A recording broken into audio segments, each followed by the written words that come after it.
लेकिन एक काम जो किया है वो हमें आज भी लज्जित करता है। हमारी बहन बेटों को यहाँ से उठा कर ले जाते थे, यहाँ से उठाकर ले जाकर अरबिस्तान के गलियों के अंदर उनको निर्वस्त्र करके उनको नीलाम करते थे। 1 दिनार 2 दिनार के अंदर हिंदुस्तान से लाइए लूट कर ले गए हैं और उनको वो नीलाम करते थे।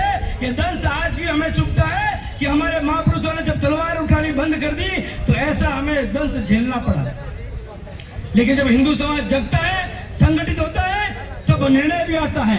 अंग्रेज आए, उनके सामने भी लड़े, लेकिन जैसे देश आजाद होने वाला था फिर भी हमारे यहाँ के नेता तुष्टीकरण में लगे थे, फिर भी उन मुगलों को पुनः संरक्षण देने लगे थे।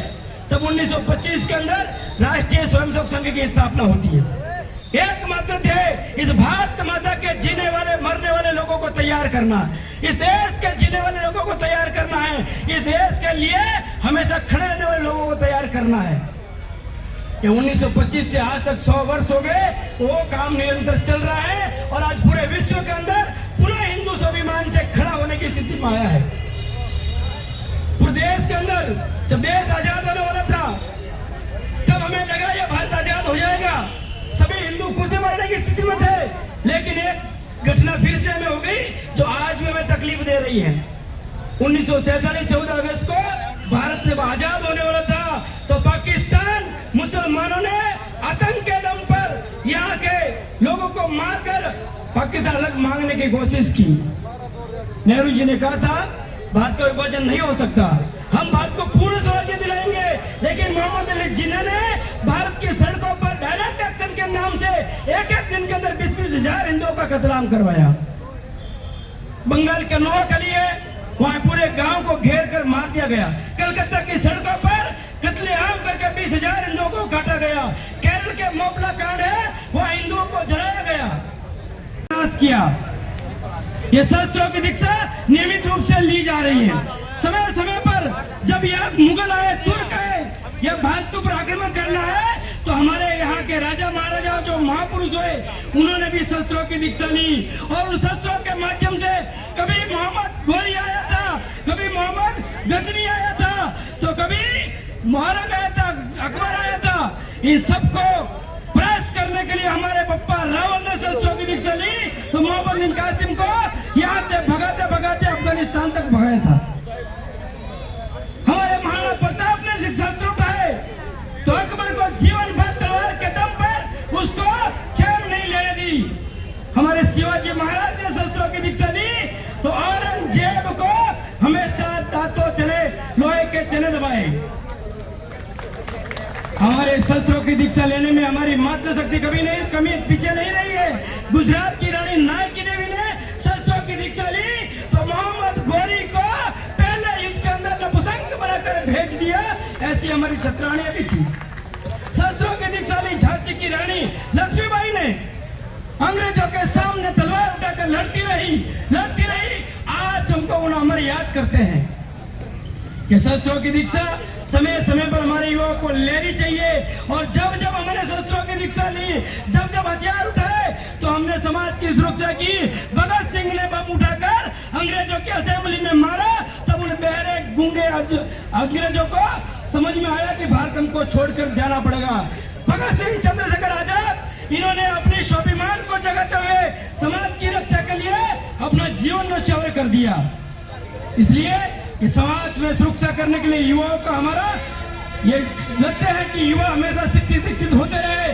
लेकिन बीच समाज के अंदर जब जब हमने शस्त्रों की दीक्षा छोड़ी, शस्त्रों को धार लगाना छोड़ दिया, तब हमें कितना नुकसान उठाना पड़ा। हमारे मुख्य अतिथि संगठन के पदाधिकारी यहाँ पधारे, इस बजरंग दल के त्रिशूल दीक्षा एवं शौर्य यात्रा के निमंत्रण आप सभी, इस जिंद के सभी प्रबुद्धजन, माताएं, बहिनें, बजरंगी युवा साथियों, आज त्रिशूल दीक्षा के निमित्त हम पधारे हैं। बजरंग दल का उद्देश्य है कि समाज शक्तिवान बने, समाज शौर्यवान बने, समाज अपनी स्वयं की रक्षावान बने, अपने रक्षा के लिए स्वयं तैयार हो, अपना आत्मविश्वास जगे, हमारी बहन बेटियों की सुरक्षा के लिए, हमारी गौ माता की सुरक्षा के लिए स्वयं जगे। इसलिए बजरंग दल पूरे देश भर के अंदर त्रिशूल दीक्षा धारण करने का कार्यक्रम करता है। अब हर साल बजरंग दल 2 लाख से अधिक युवाओं को त्रिशूल देने का काम करता है। हर साल ये त्रिशूल के माध्यम से हिंदू समाज जागृत हो, इसके लिए अनेक प्रकार से कार्यक्रम करता है। ये शस्त्र धारण करने की परंपरा हमारी कोई नई परंपरा नहीं है, ये हमारी आदि अनादि परंपरा है। हमारे संतों ने शस्त्र और शास्त्र दोनों धारण करने का एक परंपरा चलाई है। संतों ने हमेशा देश के युवाओं को इस समाज की सुरक्षा के लिए और समाज को ज्ञान करने के लिए शस्त्रों की दीक्षा भी ली और शास्त्रों की दीक्षा भी ली। हमारे भगवान राम को हम याद करें, उन्होंने शस्त्रों की दीक्षा ली, जंगल में फैले हुए सभी राक्षसों का नाश किया। शस्त्रों की दीक्षा ली तो रावण का नाश किया जो पापी था, अनाचारी था। भगवान कृष्ण ने शस्त्रों की दीक्षा ली, कंस को मारा। अर्जुन ने शस्त्रों की दीक्षा ली, कौरवों का नाश किया। मोहम्मद गजनी आया था, सोमनाथ के मंदिर को लूटा, सोमनाथ के मंदिर को तोड़ा, हजारों बहन बेटियों के साथ में बलात्कार करके हमारे हीरा जवाहर यहाँ से विदेश ले गया। बाबर आया, धर्मांतरण के तलवार के दम पर धर्मांतरण करने का काम किया, मार मार कर हिंदू समाज को मुसलमान बनाया और हमारे मंदिरों को तोड़ने का काम किया। बाबर आया तो 1527 में बाबर के सेनापति मीर बाकी ने भगवान राम के मंदिर को तोप से उड़ाया। हमारे समाज लड़ा, लेकिन सामूहिक शक्ति नहीं होने के कारण हमारे आराध्य भगवान राम के मंदिर को हमें खोना पड़ा। 450 साल तक संघर्ष करना पड़ा। औरंगजेब ने तलवार के दम पर हिंदुओं के सर उतारने शुरू किए, हिंदुओं को मारना प्रारंभ किया, मुसलमान बनाना प्रारंभ किया। गांव के गांव खत्म करके या तो उनको मार दिया या मुसलमान बना दिया। हमारी एक एक बहन बेटी को गांव गांव से उठा कर ले जाते रहे, वो मुसलमान सैनिक उनका बलात्कार करते रहे। आज ये तलवार के सामने जिन्होंने सलवार पहन ली, डरपोक हिंदुओं ने, वो मुसलमान बनकर हमारे सामने घूम रहे हैं और जो सर कटा लिए लेकिन हिंदू धर्म नहीं छोड़ा, या जिन्होंने लड़कर उनका सामने किया, वो हमारे महापुरुषों के रूप में कभी शिवाजी महाराज जैसे लोग हमारे सामने आदर्श है। इसलिए हमें शस्त्रों की दीक्षा की आवश्यकता है, क्योंकि महापुरुषों ने शस्त्रों की दीक्षा ली। कभी राजा दाहिर सेन, कभी राजा रणजीत सिंह, हमारे गुरुपुत्र गुरु गोविंद सिंह जी, जिनके चारों पुत्र मुगलों के सामने लड़ते हुए बलिदान हो गए, लेकिन उन्होंने शस्त्र नहीं छोड़ा। उन्होंने समाज को शिक्षित किया, समाज को विकसित किया, जिससे सिख परंपरा प्रारंभ हुई। सब चीजों से पहले अपने भुजदंड करो, खंड खंड भारत को पुनः अखंड करो, ये संकल्प हमको लेना है। इसलिए मैं कहता हूं कि मां काली के बेटों ने आज मरेचों को ललकारा है। कहो गरज कर हम हिंदू हैं, हिंदुस्तान सेवा व संस्कार सुरक्षा बजरंग दल का नारा है। कहो गरज कर हम हिंदू हैं, हिंदुस्तान भारत माता की, भारत माता की। आज ये सही लोग क्रिसमस मना रहे हैं।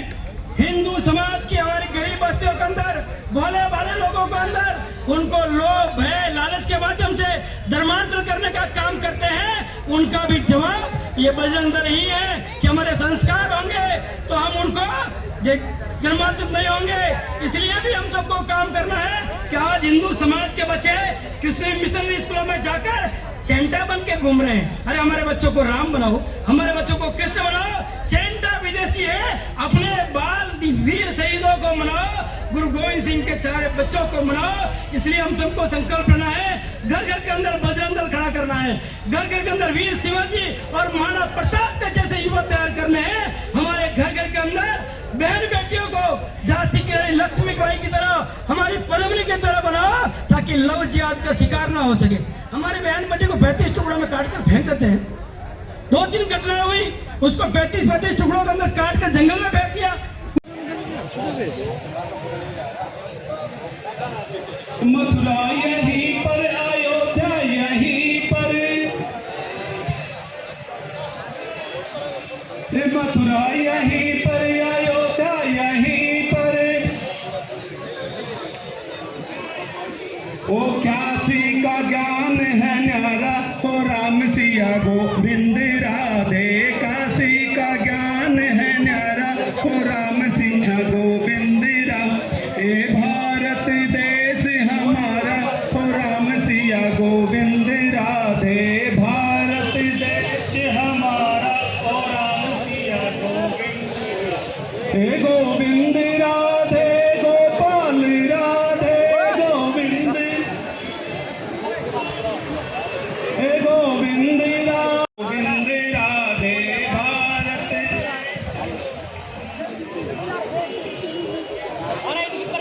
मंदिर यहीं पर मठ भी यहीं पर मंदिर यहीं पर मठ भी मंदिर यहीं पर मठ भी यहीं पर मंदिर है गुरु का गुरुद्वारा हो राम सिया गोविंद राधे है गुरु का गुरुद्वारा। गदर मीडिया तो आप देखें और उसमें अच्छी अच्छी नई नई ताज़ा खबरें सुनने को मिलेगी, देखने को मिलेगी और हरियाणा में क्या चल रहा है क्या नहीं चल रहा है ये भी आपको पता चलेगा। और चैनल को लाइक करें, सब्सक्राइब करें और शेयर करें। थैंक यू, धन्यवाद।